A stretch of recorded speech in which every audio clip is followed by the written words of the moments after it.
What did you make of the last gasp Manchester United winner?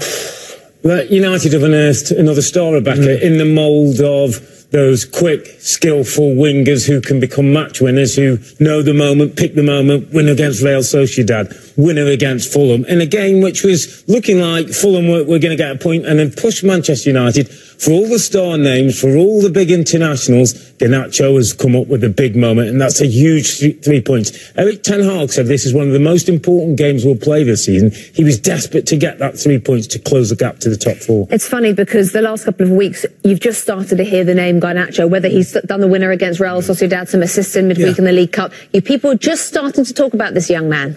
Yeah, I think when we look throughout history of Manchester United, there's always been someone to get us excited. There's always been a youngster that's come through. And I tell you what, it's not easy to do as a young player. There's a ton of pressure. A lot of players falter. A lot of players stumble. He doesn't look like it. He believes in himself. He's in that mold of those young Manchester United players that are arrogant, that believe they belong, and they show you that. He's exciting because, look, Manchester United as a whole gets you excited. The name gets you excited. But there's not a lot of pop to the team. There's not a lot of names that stand out.